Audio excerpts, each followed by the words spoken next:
This is the Tan Talk Radio Network.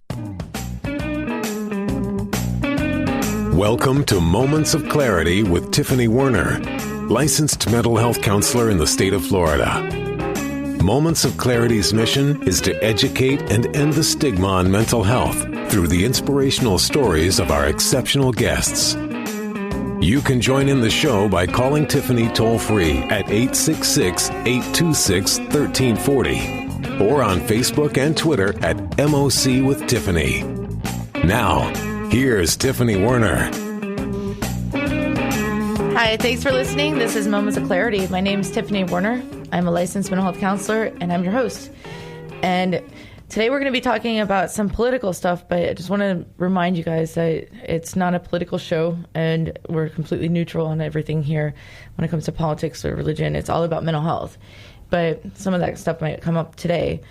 And my guest is very much into that arena, so to speak. But first, before I introduce my guest, I want to say hi to Ed. And hi, Ed. And it's Friday. It's Friday. Yay. And we're going to have a great show. And thanks for all your help, Ed. So my guest today has his own show. It's called The Dan Joseph Show. And he talks about some really funny stuff about politics and stuff, and pretty much tells it how it is from his opinion. And he's been on the show like years ago. And he did a really great job, and you can find more of his stuff, and we're going to get into that. But he's going to talk about how politics and the media has affected his life. And I want to welcome to Moments of Clarity, Dan Joseph. Hi, Dan. Hi, Tiffany. Hi. How you doing? Thanks so much for being here. Sure. I'm doing great, and for sharing. And how about we start off with a little bit about your history of where you got to where you are today, or your moment of clarity. Every time you say moment of clarity, I ring a bell. It's a long story. I mean, I guess it's not too long of a story. It only takes the course of about, 2 years, importantly. Before I was doing radio, I was doing video. I was doing video for an organization called the Media Research Center, which is a conservative media watchdog group located in Washington, D.C. And I really started doing these videos, these man-on-the-street videos, where I'd go out and I'd ask people, simple questions about politics and current events, and, showed that they couldn't answer, and, we'd have a good laugh, but we'd make a point about the knowledge of civics in this country. It's funny. There's one time you went out and said you were asking people if they remember their president when they were born. Made me think. Did I do that one? I might have done that one. Who was the president when you were born, the day you were born? I think I remember it, and I think one woman actually said it was Roosevelt. So that was the oldest that I got. But, yeah, that kind of thing. And a lot of people didn't know. A lot of people couldn't tell you. But, that kind of thing. And I would also do some funny stuff. I would do some parody videos. I did some songs. We'd take songs about, pop songs, and put lyrics in them about Obama, put lyrics in them about Hillary Clinton, about the Democrats, about just that kind of funny stuff, about Planned Parenthood. We did one. It was a parody of Johnny B. Good about Planned Parenthood. Gun control was a big one, to the tune of Billy Joel's Only the Good Die Young. So I was doing this for a good number of years, and at the same time, we did serious video stuff. We'd go to the presidential conventions. We'd go to the presidential debates. We'd ask tough questions of people. We'd ask protesters to explain why they're places, and we'd, poke a little fun at them, too, if we disagreed with what they had to say. It was all in good fun, but we made political points, too. And I was a very loyal soldier for the Republican Party and the conservative movement. I was I considered myself to be a foot soldier and somebody who really believed in the agenda for the most part.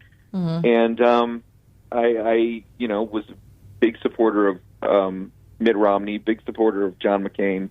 And then in 2016, I supported Marco Rubio. But, I thought pretty much any of those candidates would have been an improvement over Hillary Clinton, who was, the decided nominee really by about May of that, not May, I'd say about January of that year.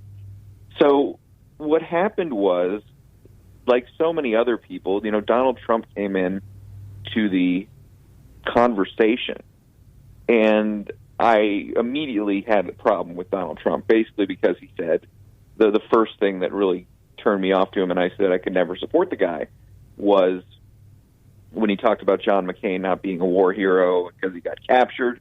The stupid stuff he says all the time. And it was especially stupid at the beginning of the campaign because, he was saying these offensive things and he was attacking other people in ways that we'd never really seen people attacked before. And I said, okay, I'm a conservative, I'm a Republican, but I'm just not going to put up with this. So I became one of the very first Never Trumpers. And I had a little bit of a platform, not too much. And, of course, we didn't support candidates at that time at the Media Research Center, although Donald Trump had given a significant amount of money, unbeknownst to me, to Brent Bozell, who runs the Media Research Center. And so they said, they told me that I had to have which is where I was. So, we had to have a kind of hands-off attitude towards the guy, even if a lot of us didn't like him. And but Brent Bozell wrote an article eventually saying, I can't support Donald Trump either, and he sent back the money, I believe. Oops, sorry, that's my alarm. I apologize. And so this is what happened. So I, of course, was opposed to Donald Trump for the whole time. He kept doing and saying really dumb stuff and really offensive stuff, but we didn't think he could win the nomination. Well, sure enough, he won that nomination. And, again, something happened to the conservative movement at that time when he won the nomination. You either had to make a decision. You could get behind Donald Trump and all the offensive things he does and all the, the stupidity about policy, the things he doesn't know about, or you could bail on the Republican Party entirely. And I chose to bail on the Republican Party entirely. And you were a Republican before, right? I was a Republican before. I don't really consider myself to be a Republican anymore because I'm not going to associate myself with President Trump and his behavior. Really, his agenda is something that I can deal with. I can handle most of the things he believes in, but it's just him personally and what I believe he's doing to the political discourse in this country, which I find to be repugnant. So he eventually, obviously, won the election. And at that point, I knew I had to. My organization was, by then, supporting him because he was the Republican nominee. I was not supporting him, and I was not going to sit there and make videos and do work that would promote him when he was running and during, the lead up to Election Day. I wasn't going to do that. So I was let go. It was basically, long story short. They let me go. They said, we can't work with you anymore because you have the wrong attitude. You have the wrong... because of your political opinion? Yeah. They fired basically. you? Yeah, essentially. But it was also, it was me too. I wasn't going to work there if I was, going to have to promote Donald Trump and his agenda and his behavior. I just wasn't going to do it. So, I was going to have to leave one way or the other, and they just let me go. So that happened before I could quit. But that's the story of how I ended up without a job. When Donald Trump won, which was unexpected, I think, for almost everybody, I certainly didn't expect it. I thought he would lose, and I'd just find a new job somewhere. What's that? I don't even think he expected it. No, I don't think he expected it either. So I ended up at, not working. I thought I could go back into conservative video and that kind of thing. I thought I'd find people who would hire me. But when Trump won, I realized that everybody was jumping on the Trump bandwagon. And as somebody who didn't support him, it was going to be very, very difficult for me to find work. And sure enough, it was. I couldn't find work in the conservative movement anywhere because it had become the Trump movement. And it wasn't particularly conservative anymore. Yeah. But I didn't know what to do. I didn't know what to do with myself. I was, I started doing things that were really self-destructive because I didn't have an outlet for my creativity. I didn't have a place to make videos. I made a few of them, which were pretty good. They were sort of explainer videos on history, but they just didn't catch on. And I wasn't doing what I loved anymore, and I didn't have a way to do what I loved anymore. So, and I didn't really have a family, a political family. There wasn't anybody who I could talk about politics with who either wasn't, really far to the left or who didn't love Donald Trump and was a sudden convert to Trumpism. That's when my problems really started. I started drinking way too much. I started, I don't know if you can become an alcoholic. I think you kind of are always predisposed to being an alcoholic, but I I let that really hamper me down. I started drinking a lot of vodka, started drinking beer all the time, and I didn't have work, so it was all I really had to do. It's funny because the day I got fired. Yeah, well, the day I got fired was the day before I was supposed to move in with my girlfriend into a new place, and we moved into the new place, but suddenly I didn't have any income, so I couldn't pay the rent. It was pretty bad, and this lasted for months and months and months, and I just couldn't get it together. I continued drinking. I continued being depressed, and eventually she couldn't put up with me anymore, so I lost her. I lost my place to live. I had to move back in with my parents. So over like a 3-4 month period, I lost just about everything. I lost my job. I lost my girlfriend. I lost my house. I was back in with my parents. I didn't know what I was doing. So I, continued the drinking spiral. I went to rehab. That helped a little bit, but not too much. I was still drinking. And basically, what I learned from the drinking was, and what I learned at rehab, it was interesting because there was a guy, and I'm not going to name who he is, but a lot of your listeners probably know him if they ever watch Fox News. He was, for a long time, the dean of the political reporters in Washington, D.C. He covered elections. He covered the 2012 election. He covered the 2016 election. He was their main guy. And when I got to rehab, he was there with me. And he told me the same exact story, and there were other people there who told me the same story, that Donald Trump and his election so changed the way they viewed America, changed the way they viewed their fellow Americans, and they couldn't understand what they had done. They didn't understand how America had gotten to this point, and that led them to start abusing alcohol and start drinking and start doing other things that were very, very destructive. It is that belief, and then that's why I tell people that Trump changed things for the worse in this country, because so many of my fellow Americans now don't believe that the other Americans who voted for him, who support him, they don't understand how they could have done it, how they could have endorsed and supported somebody who acts like Donald Trump acts.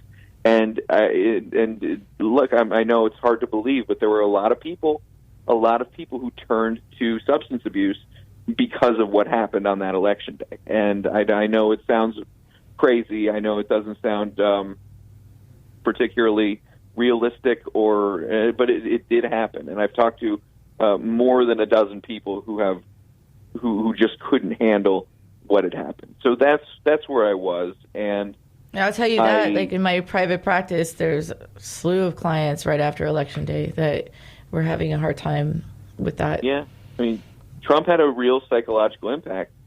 It's when you realize that America isn't as good as what you thought it was.